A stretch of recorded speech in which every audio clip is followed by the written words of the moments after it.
So I was watching a video last night. Yeah. And have you heard of My £600 Life? You've mentioned it to me before. It's on this channel from America called TLC, and it basically documents like really, really, really big people, like their weight loss journey. There's this doctor on it, and he's so cutthroat. He just goes, "You're lying." He looks like Mario, and he'll just say like, he goes, "So can you tell me about your diet? Don't forget this is a £700 woman in this case," and she's like, 2 meals a day. £700 a day, 2 meals a day. They did two big fuck-off meals. And the little Mario doctor goes, he goes, "Okay, so 2 meals a day. What about drinks?" And she goes, "Water, orange juice and coffee." And he's like, "Right, okay. Well, why are you lying to me?" And then he goes in on it. It's so good. But the point that I'm getting to is she has a victim mentality, and somehow it ends up becoming the husband's fault. And she ends up going in at the husband. Yeah. And this YouTube channel, which you can go and follow, it's called Think Before You Sleep. It's really, really good. He basically breaks down, like, you know, he shows all the footage throughout the episode about like how she's extremely abusive towards the husband and how calm the husband is and how much he helps her. But she's like £700, and then she's going on about how it's his fault, so that she's overweight and all that. Victim mentality, isn't it? I was just thinking, imagine like being in that state of mind. And that's another thing as well. She's sitting there, so standing there after like the doctors basically just kind of told her how it is, and because she can't argue with the facts, she ends up kind of diverting it onto the husband, and then she rings her mum. She's like a big baby, right? Like a big baby, £700 baby, and she goes, "Mummy, my husband, this and that," and the mum's on loudspeaker, and they've got him cornered, and she's like that, holding the phone to him. The mum's going, "You need to help my daughter, this and that, and blah blah blah." Oh my God! Take responsibility. This isn't going anywhere crazy, but I was just watching it last night, and I was like, "Damn, like I need to say something about this on the podcast tomorrow." I was actually thinking about doing a video on it because it was that insane, the extreme mentality. And she would just get worse and worse because of that victim mentality and the fact that she's not taking any ownership or responsibility for her own actions. Like, no matter what, and we've had it with clients in the past as well, haven't we? Of course. Like, you have got to take responsibility. If you're out of shape, if you've gone fat, and I feel like I can't really say the word fat either. Like, if you've gone fat, be careful. If you've gone fat, it's your fucking fault. Yeah. It's your fault. You choose to put the food in your mouth. But I've been fat as well, and it's like it's just. It's just wrong. Weird. You got to own it. There might be some like life events that have happened which have caused you to potentially fall out of your routine. Then you feel sluggish. Then you just eat a bit more. Yeah. But then that's still you. Yeah. You've got to take responsibility. You've got to pull yourself out of it. You don't get to like £600, £700. What's that in stone? Was the husband slim? He wasn't slim. But he was about 6'2", and he had a little bit of weight on him, but not out of the ordinary. Just like a bit of a gut. Yeah, he's probably just eating a bit and he carried it a bit well. Forcing him. Yeah, that's another thing actually that I can touch upon. Men carry weight differently. So if you're like, obviously we've got bigger frames than women. Yeah. And then also, let's say you're tall as well. You see some fellas and they're quite tall and that, and then they could be actually classed as obese, but they carry it a little bit better. It's like with the BMI, it's just a load of crap, isn't it? But if you're 5 foot as a woman and 30 stone, it's a little bit different. You're going to look different, aren't you? You're going to look different than a fella who's 6'2" and carrying 30 stone, even 35 stone. Yeah. You know what I mean? But it's the fact that women as well, because men have got naturally more testosterone, carry naturally a bit more muscle. Men's calorie allowance is higher than women. Now, women always kind of go, "Oh, well, that's so unfair," but men will get hungrier. Yeah, calories are sexist. Calories are sexist. How fucking dare you? My metabolism is sexist. I know, I'm oppressed by my metabolism. So, but it is true. So women would have naturally lower calorie maintenance. Yeah. And men would have more. But because men have got more, they burn off more naturally. Yeah. So men will get more hungry. So when women go, "Oh my God, it's not fair," well, men get hungrier than women, and you still fucking eat more. You know what I mean? I think the stats in the Western world, it's something like, I think there's more men that are obese than women, but it's only something like, there's like 53%, obviously don't quote me on this, but it's something like 53% of men are obese, and then like 47% of women are obese. But I would think that it's the other way around, just from perspective, because we don't moan about it. We just kind of accept and go, "Oh, well, do you know what, right? I'm a fat bastard right now." I think I see a Ricky Gervais YouTube and it's absolutely hilarious. Oh, you watch Rick of the Week? I know, it's hilarious. If you haven't seen it, I think Ricky Gervais talked about fat people 9 years ago, and men go, bought and proud, bought and proud, because men just kind of do get on with it, whereas women, I don't want to sound too harsh here, but as that program was diverting the attention and can put the ownership, whereas men just think, oh, fuck it. Listen, no one's going to take our podcast down. No one's going to take our podcast down. This is freedom of speech. This is, but it is too. But ultimately, male or female, you've got to take responsibility to get yourself out of your position. But I've even got clients now when they go, oh, but my husband brings in loads of cakes. Well, you fucking eat it. Yeah. You know what I mean? But you know what though? Let me give a little bit of a stick to us. It's our fault. It's men's fault. And I'll tell you why it's men's fault. The women, they moan about it too much, is because we are nice guys. Right? We are, It's like where this is going. Because we are nice guys and, you know, we're thinking about the sex and an easy life and all that.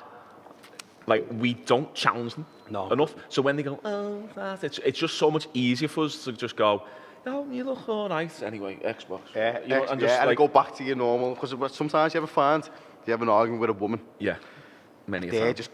They're just going in and you're just sitting there thinking, fucking hell. Yeah. And then you thought it's easier to not challenge them and to back away, because if you, whatever word you say, they'll say 10 times more. Yeah. So if I say like 4 words to counteract that, I get 40 words back. So it's just easier just to sit back and just the rule of 10. Yeah. It's easier to sit back and just accept defeat. It's a formula built into the DNA. Give them a bit of a compliment. Yeah, you're doing well. Doing well. But then it just it creates further problems for us down the line. Further down the line, so it's a quick fix. I want, if I'm fat and I say, oh, I'm feeling fat, I just want you to go, well, you know, get on it then. Yeah, I think another thing, like men would say that to each other. So obviously we've got like a good group of lads between us here. Yeah.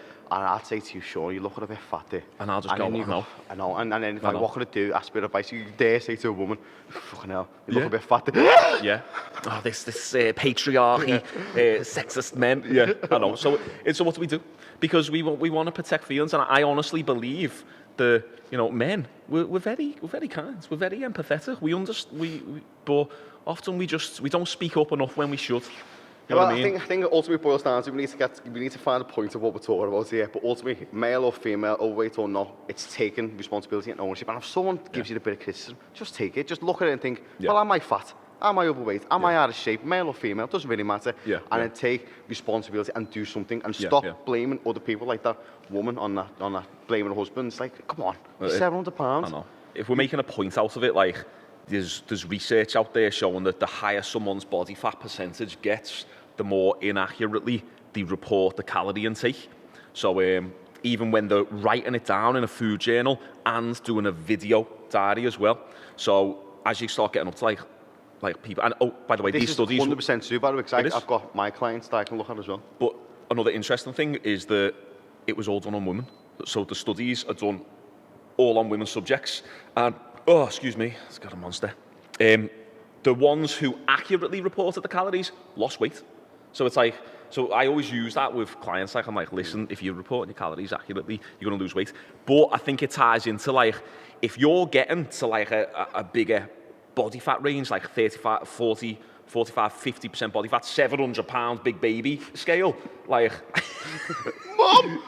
Mom, tell my husband! Tell my husband! She's one of those where like she's starting to get body fat on the forehead. Oh, that's impressive. Do you know when you do well, forehead gets big, it's like... Sometimes you see like people's ankles, you're like... Yeah, I get fat a little bit there. I'm like, yeah, okay, it's dialed in, I've already got a freckle there, so it pops out. But sorry, my point being is the... going big tangents, is that I think like to get to that level, you've got to have like some sort of psychological or emotional eating problems, and maybe some issues you haven't dealt with in life. So you kind of treat it the same a little bit. You don't own up to the responsibility you need to take, so therefore you don't understand how much calories you're consuming. That's it, and it is, like I say, it's all down to, like, once again, it's responsibility, it's taking ownership. If you overconsume a certain day, if you still count them calories, it'll make you aware, it'll make you disciplined, and then you acknowledge the fact, listen, I was a bit of a fat shit yesterday. I was 1,000 calories over. Bit of a fat shit. Bit of a fat shit. I was 1,000 calories over, but I do that. But I do this like, fucking I was 1,000 calories over, but I still calorie counted every celebration that I had. Yeah. And you know when you like you. Yeah, I thought you just take. But then what that does is like 3,500 calories. The next day I'm gonna think 1,000 calories down. Yeah. And even if it's a tough day calorie wise, it was my own fault for being a pig yesterday. And I do that now, and that's what people do. So people can ignore the calorie counting side of things. They know that what they consume is bad, but they still keep on going because it is some form of like emotional attachment, and it's just not taking responsibility. But I mean, do you think like I've noticed, to backtrack a little bit, you know, you said like the way lads will kind of pull each other up.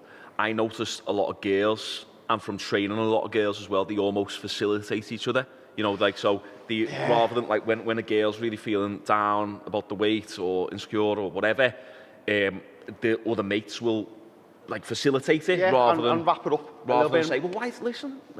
What can we do to go about it? Why don't you try and fix it? Or why don't you come on a walk with me tomorrow morning? Exactly. Why don't we do this? But they go, no, babe, you look beautiful. You look beautiful. Put another filter on. No, but it's true because women probably do, and a bit more tough love is probably needed. I know. In that aspect, but I think women probably get offended by that a bit more as well. Just imagine if a girl turned around to one of her mates and said, listen. You know, I know. That mate will be gone. Yeah. They get out the WhatsApp group right now. So she confirms me beliefs that I already have and that I already know, but no, I can't have that. Yeah, I'm not having that. Yeah. I'm not having that. What a bitch for telling the truth. Wow. It is true, and lads probably do take that. Like if you said to me, Phil, you know, pound I'd be like, oh, I know, but what can I do? Listen, come and train with me tomorrow. Yeah. I'd be like, right, okay, let's go and do it. And then you start having a bit of a path, start counting your calories again, start getting yourself in the mindset. Yeah.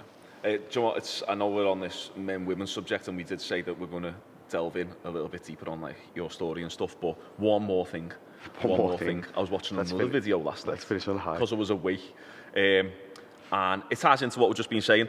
So there was a study done, and it was actually something about like heart disease and something to do with women have different types of cells in the lining of the heart, something like that, than men, and they're using them particular cells because they have better regenerative properties for stem cell research, something like that. Anyway, this news channel took that and turned it into, I don't know how, women are stronger than men. And I was like, what? And it was a whole segment of women lifting weights. Oh, women, as might have confirmed, are stronger than men and blah, blah, blah. But then what physically or... Physically. Fucking hell. So anyway, so it was completely, it wasn't what it should have been anyway. But they turned it into like a hit on men, and it was like, so, and then it's shown like loads of clips. You know, James Arthur, that singer from Pop Idol or whatever it was, X Factor a while back, and women are a lot stronger than men, stronger. And we're stupid because we go, oh yeah, we are, yeah, we are. And because you wouldn't dare say, hang on a minute, men are stronger than women because they're... Yeah, but it's like, yeah. We are. That's why we do all the physical jobs and we go into different lines of work because it suits us a little bit better. But like, why is it so bad to say that? Because there's stuff that women is better, like the stuff that women are better than men are, and then there's stuff that men are better than women are. But you can't say this shit. But I want to turn it around. Yeah, well, I agree with you. I mean, it's like men are naturally better at certain things. Yeah. And it's not.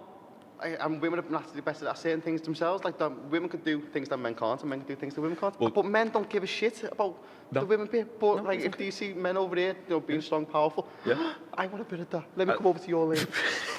I'm just joking now, get a bit heavy. But what I'm saying is that men probably think, hang on a minute. No, men are stronger than women, and there's evidence to support this. Yeah, and well, do you know what they use as well? They use video clips of men and women training, doing box step-ups with barbells. The woman's got like a little plastic bar, and then the fella's got like a 20-kilogram bar with 15s or 10s each side. And it's like, the footage that you've used is literally a man lifting more than a woman. And you want equality. You can't even find video footage to support your argument that's not even founded on what it's meant to be about, heart disease. Oh, that's hilarious. Oh, but I think this day and age, it's like, you know, like we can't take it anymore. But it's a bit of a snowflake society, isn't it? It is. That's what it is. It boils down to. It's like when you talk about the word fat, do you know what I mean? And then talking about the whole male-female thing. And I know.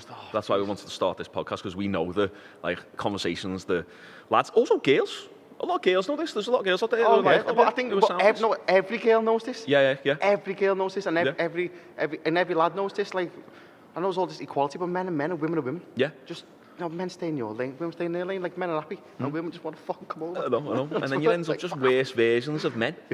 You know, like, if, like, that's what, it's like, don't want to come over and be a worse version of you. No, just stay where you're good at. Yeah. Anyway, so Phil's story. So we were meant to start this podcast, we were meant to say, like, Phil, let's delve a little bit deeper into your story. But I feel like we've got a very good point to what we're saying, because we've got a lot of history of like training clients, and we've been a little overweight ourselves, we've dealt with a lot of overweight people, so we know how to action this. So it's all about like kind of the woman who was like really, really obese, that we know how to get into people's mindsets to change, and taking responsibility is the biggest thing that you need to do. So I've got clients now, and they would lie on their calorie count. So I see my clients' calories every single day, and I think that's fantastic that weight loss hasn't happened.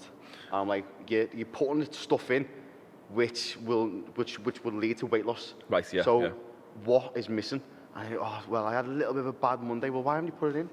So the underreporting. Because massively underreporting, and then it's just taking responsibility. As soon as people start putting I'd rather see a 3,500 calorie day off somebody than a 1,500 day and think, right, that's fantastic. I'd rather see, right, okay, so she had a bad Monday. What can I do as her coach or his coach to help her with that Monday? And think, right, okay, so this is what we're going to do to counteract this bad day and go from there. What's happened? As she had an argument with someone, is something happened in work, something led to a day of kind of not controlling your intake too much. Like I've said it to, I think PTs, if there's any PTs watching this right now, I'm a firm believer in, speak to your clients, because sometimes clients just feel embarrassed and shame. Well, I know, like, it's all about fat shaming. It's not even about fat shaming. It's like, no, we just want you to be honest, because I used to speak to clients all the time and just say, look, you know, if you don't want to lose fat right now, that's okay. I'm not, then tell me if you're having a shit weekend, so at least I'm not on your back all the time for the goal that you don't want right now. And you can help them on a much better and deeper level if you have got the honesty. And because, like I say, clients will completely tell me everything about their life, and it gives me a better understanding. The more I get to know the client, the more they tell me, which is good, and it gives me a better understanding of them and their weight. Because, like I say, being overweight, being obese, it's hard because there's potentially, like, you've had years of bad habits, you know. Sometimes you see kids now, like 13, 14, like that. I'm like, that's potentially the parents' fault. Do you know what I mean? Because the kids doesn't give a shit. Potentially, is it? You've got to just kids rather have like a dairy milk than, you know, like a proper meal for the tea, because to the kid, they don't understand. But then when they get older, and then they're already a little bit behind because they're a little bit overweight, like, come on. So that can sometimes lead to a bad start in your adult life as being overweight. The statistics on that is 70% of obese children become obese adults. That's it.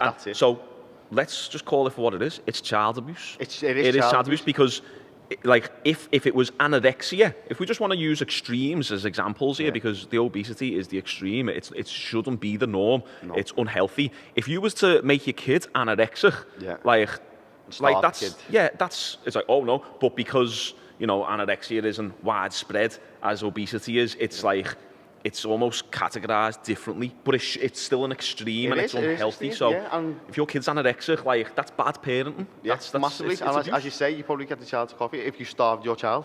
Simple as that. But if the kid is overweight, and as you said, this 70% of obese kids will become obese adults. So they have never had a life where they are healthier, or they are slim and understand nutrition. They've had years, and that probably leads to being diabetic later on in life, because you've had nothing but crap and sugar and unlimited amounts of carbohydrates, and you just think, what the hell? And it's sad. It's a tough start in life, very tough start in life, and it could be the parents' fault. I think, well, it is, isn't it? Because the kids, where's the kid getting money to go and buy sweeties? But right, so I think a lot of people, the reason why people would often get offended, if we were sitting here now, freaking 18 stone, big and fat, people probably wouldn't get as offended as much. Maybe why Ricky Gervais can get away with it a bit more, because one, he was a little bit fat. That video was great. But then two, it's not like he's like a freaking Greek god now. He's still got a little bit of body fat on him, so he can get away with it a bit more. I think clients, it's very easy for someone to look at, say, someone like you or someone like me, who are lifting weight, strong, in shape, and go, he doesn't understand. So I think it's a perfect little segue to maybe discuss how you got into lifting and why you did, and where you was at with your body and your mindset. Because I've had so many ups and downs, like through my career of We'll go back to the start. Like being a PT. So, well, I'm 31 now, and I was a little chubby kid at school. Yeah. But I wasn't obese. Do you know what I mean? Yeah. When I was about 17, 18, I got to 13, just over 13 stone. Bear in mind, I'm 5'8". Yeah. And I didn't have an ounce of muscle on me. I was a little dweeb, really, in school. Very, very unconfident, very shy. And I suppose because I didn't really go out that much, that food was a bit of an escape for me. Yeah.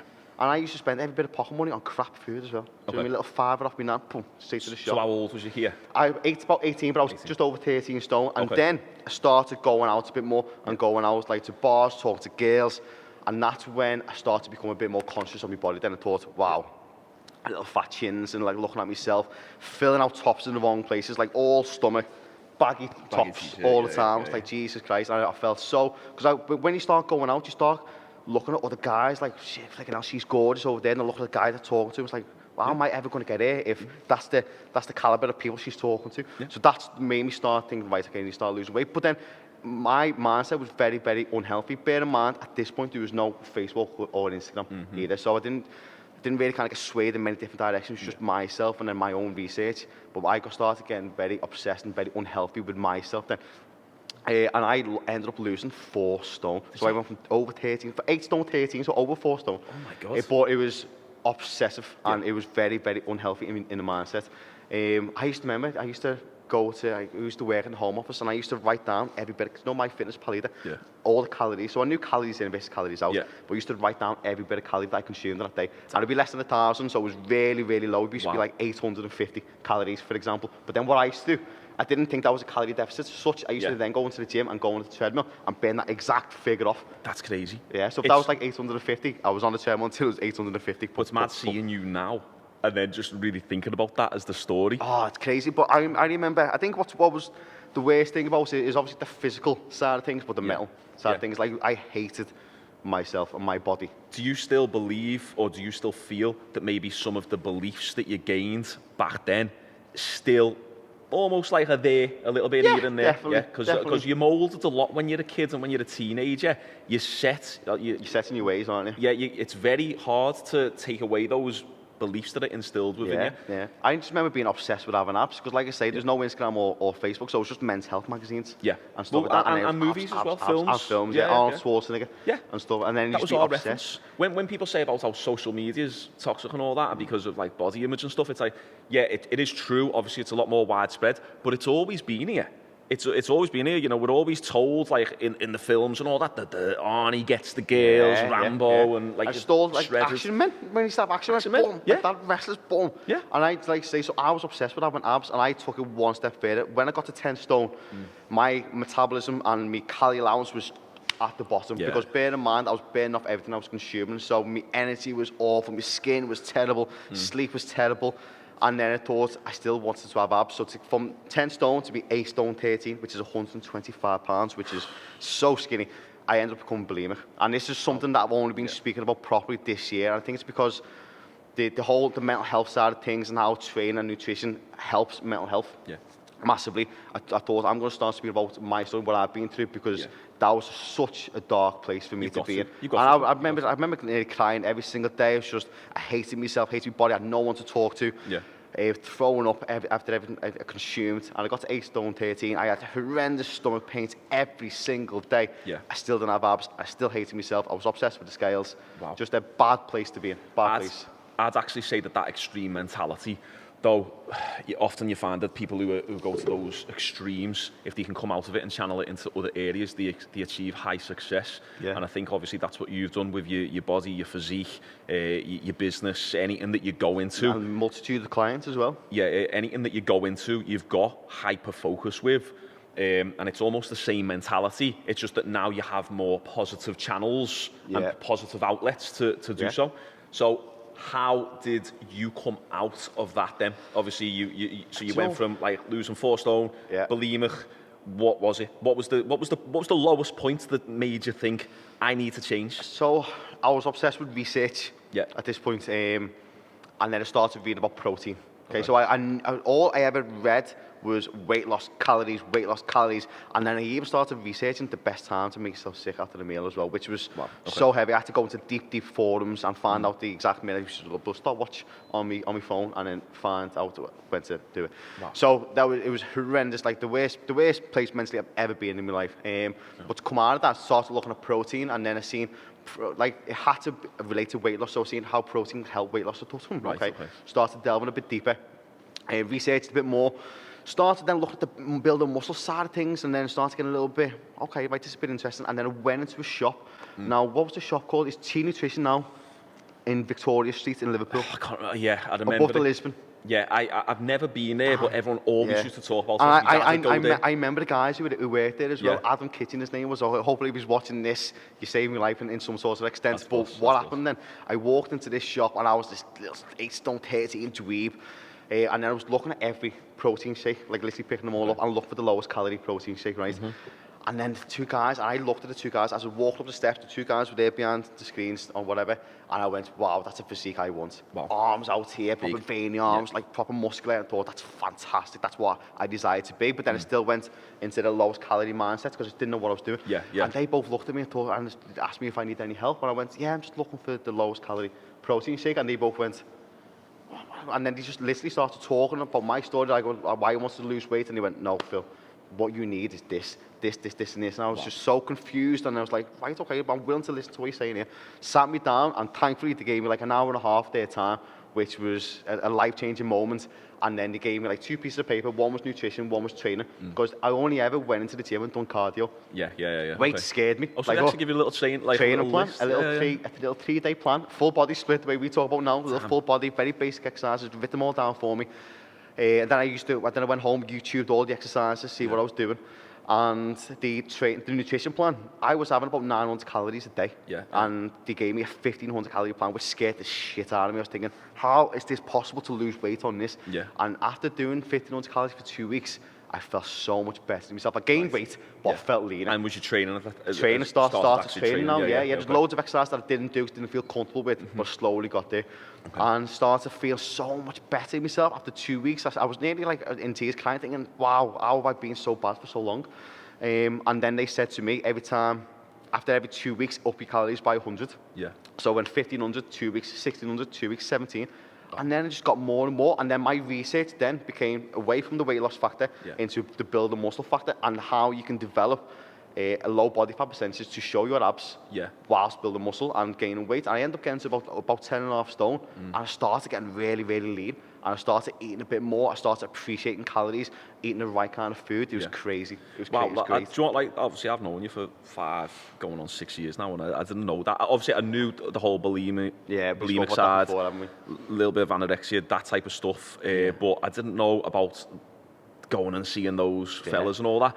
But I love that, because you really think about like little singular moments that then can send you off on a path. Butterfly effect, isn't it? Like, exactly. I wouldn't dread to where I'd be now if it wasn't for that. I probably wouldn't be what I'm doing now. And you don't realise, like, we always want to give back, because you never know like how maybe one little moment like this might impact another young lad out there who's in a similar mindset or scared of the gym or whatever, and then just that little bit of relatability and seeing lads like us, like, they're honest about it all, like, I want to be like that or whatever. That's incredible. And now look what you've built just off walking into a supplements shop, or just off looking at what protein is, if you really want to boil it right down. That's what it was. It was just more opening a certain web page. But what if you never was bulimic either, though? You know, if you was never bulimic or anorexic and you was just kind of normal, where would you be? Because you needed to go through that to get here now. And that's true. And it's crazy. It's crazy. And like I say, I'm actually half thankful of what I've been through, because it's gave me an opportunity or a position, to talk to my clients on a deeper level and say, listen, I've kind of been through something similar. It might not be the same thing, but we've been in a dark place where you become very body conscious, you become very obsessed. Body dysmorphia as well. Like, I was borderline anorexic. 8 stone 13 was a horrific weight. It's crazy. And I remember having such skinny forearms, like skinny arms, no muscle, and a little belly. Small belly. So like, skinny fat, isn't it? Skinny fat, and it was so unhelpful. My mum was calling the doctors, asking for help, because she didn't know I was bulimic. I wouldn't tell anybody. I didn't really know what bulimia was. I just seen that you had to throw up after the food because then it doesn't get digested to lose weight or whatever. It was, it wasn't the best place. My mum was phoning doctors. My friends were so worried about me. I looked ill. But as you say, if I didn't do that, didn't go through that, would I have researched with certain things? Would I then went into the fitness shop? And then even having the thing, right, okay, I'm going to give these guys my time because I just admired them. I admired the figures that they had. And they had jumpers on. Yeah, just you could tell they were thick. Yeah. Thick. It represents that power, doesn't it? Like at the end of the day, all men, you know, we want better status. We want to feel a little bit more in control. We want to protect our birds. You want to protect your kids, your family. Being powerful, isn't it? Yeah. Powerful. So, and like, they were men that I admired, loved them. And like I say, Adam Kitchen, if you're watching this, you are saving my life, and you did, because I never couldn't imagine my mindset changing so quickly, because I had had months of bad habits at this point, months, probably, if not longer, of bad habits, and then in 1.5 hours, it's because I appreciated them, and they would talk to me at a level that I could understand. Yeah, so you'd never really had that before? No, like because I didn't talk to anyone. I was just in my own little battle every day. My mum was phoning the doctors, my friends were worried about me, but no one really knew how to get me out of my mindset. Other than these guys who had a figure that I admired, and they both said to me they were like 14 stone. So they were 5 stone heavier than me. And I was thinking, well, and then they started explaining, for you to gain weight, you need previously to eat more. You'd have the weight associated with fat.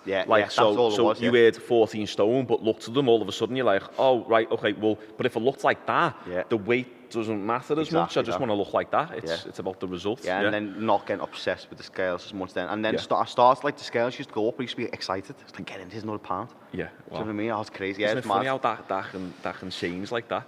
You've came so far, so you're 31 now, so that was about 13 years ago. So now, so I've done a little, I'm over 13, so I'm now 13.5 stone.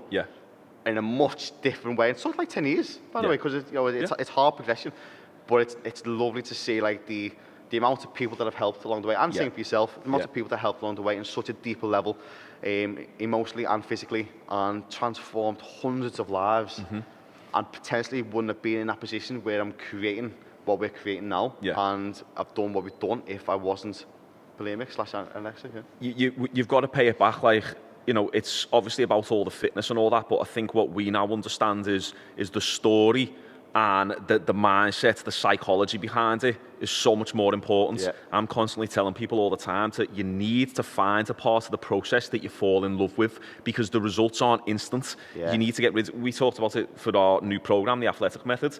There's a segment in our membership website about instant gratification. But because then you start training and you're not getting the result, but you start really enjoying the feeling of it, you're channeling all that maybe negative energy into something positive now. Stronger every week. The endorphins, the dopamine after your workout, if you fall in love with that, before you know it, like, training's just a part of your life, and then you don't realise then when you stop it, how much it messes with your mental health and your mindset.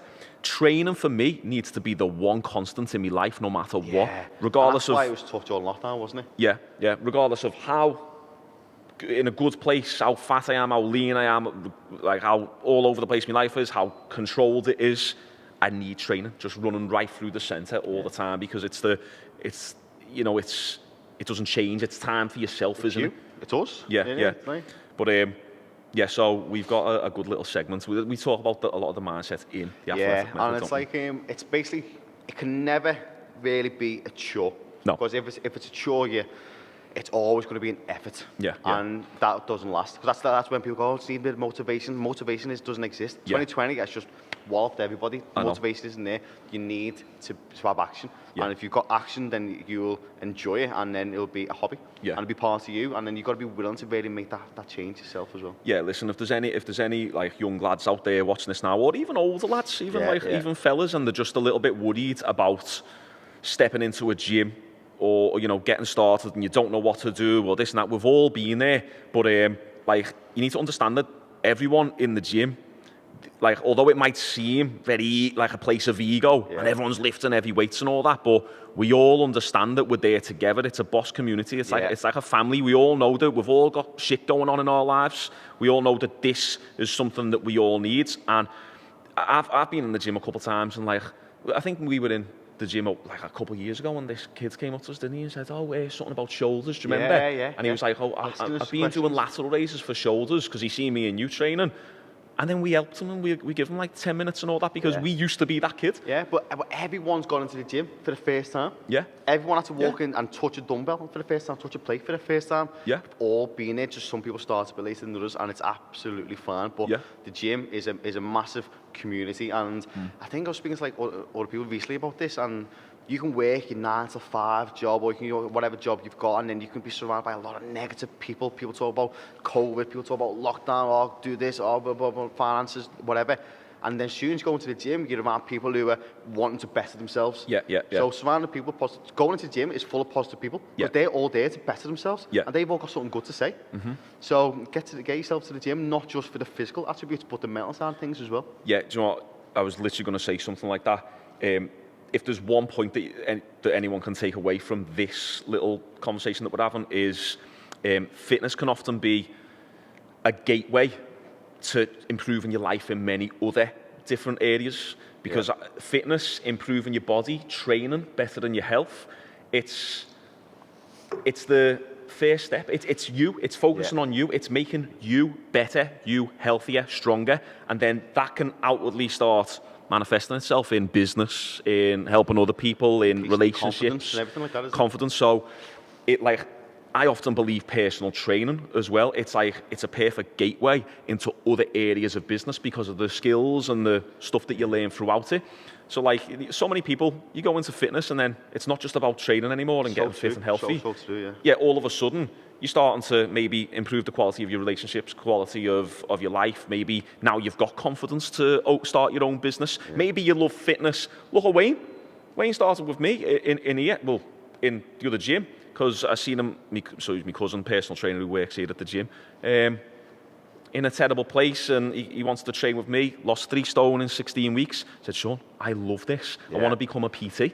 I was like, okay, cool, stop paying me, go and do your course then. And then next minute, he's a PT, kind of apprentice in here. Yeah. And now look at the success he's built. Yeah, but previously he had a very tough journey and a tough life and was around the wrong people no one to really guide and nowhere to channel the energy apart from negative avenues. And then he's took that same energy and become a business owner, entrepreneur, high-level thinker. It's like, and superb. Just through coming in and losing 3 stone and lifting some weights. Just unlock something in his mindset. It does. This is me, because people don't always believe that there's an other avenue for themselves, do they? No. People think like this is me now, this is what I've got to deal with, this is whatever, blah, blah, blah. And then there's the fitness side of things for us, but also other things as well, like challenge your energy somewhere else and then unlock something that you believe in, you're passionate about, and as you say, it'll benefit other areas of your life drastically. And the fitness side of things is huge, as you said, about relationships, about business, becoming a personal trainer, develop so many skills, not just yourself, but in terms of communication skills, in terms of sales, marketing, whatever. Yeah. Well, so to kind of, we'll touch upon the athletic method. So by the time this goes up, by the time you're watching this, guys, it'll be like Wednesday, Thursday, like Thursday-ish, by the time you're watching this, we should, maybe a couple days, maybe the Friday or Saturday, we'll have our program out, our athletic method program. Yeah. And you've probably seen us plugging this as well. Obviously, our company's called the Athletic Method. So it's basically just helping lads, listen, girls as well, but obviously our message is mainly, helping lads. Yeah. But helping lads build muscle from literally starting from A all the way to B, get stronger, getting more confidence in the gym. The problem that a lot of people have is they jump from program to program to program to program. Oh. We've now created this athletic method, which is literally like a whole program that evolves with you. It's a path, isn't it? Yeah, so when it's time for you to do a strength phase, it's there in the program rather than you having to try and search for the next best strength phase. We've packaged 20 years worth of training people in person and ourselves into now this 12-month thing. I'm really excited about getting it going. I know, because like I say, what we found with other clients in the past and even ourselves, you can't go into and just wing it. Yeah. You can't just think, right, okay, what's comfortable, what do I see a lot of? Barbell curls, a little bit of bench press and get off. There's no tracking. This is just an ultimate program. which is going to develop you every 6 weeks, is it? 6 weeks? It depends what phase they're in, doesn't it? But 6 to 8 weeks, yeah. There's like certain blocks, and then you go through kind of like a strength phase, a hypertrophy phase, which is like another way for size. Yeah. And it just progresses you nicely and keeps you on track. We've got to talk about all the nutrition aspects, going to help you figure out your calorie intake, your protein targets. It is the one. It's the one, and I'm so excited for it. It's something different. So it depends on when this goes up. We'll put a link in the description, guys. So even if it's live, you can sign up to it below. If it's not, we'll put like a little email capture, and we can keep you notified via email. But yeah, just keep a lookout for that, guys. This was the second show we missed last week because I had an allergic reaction. We had a few little ailments going on within the circle, but we're back on it, weekly shows. Yeah. So just make sure you subscribe. Super appreciate it if anyone shares this as well. And yeah, let's go, and we keep building, and let's all grow together. Yeah? Superb. Well in. Yeah, that's it. Just summed it up there. Superb. That was a good little... Guys, see you on the next show. See you later. Boom.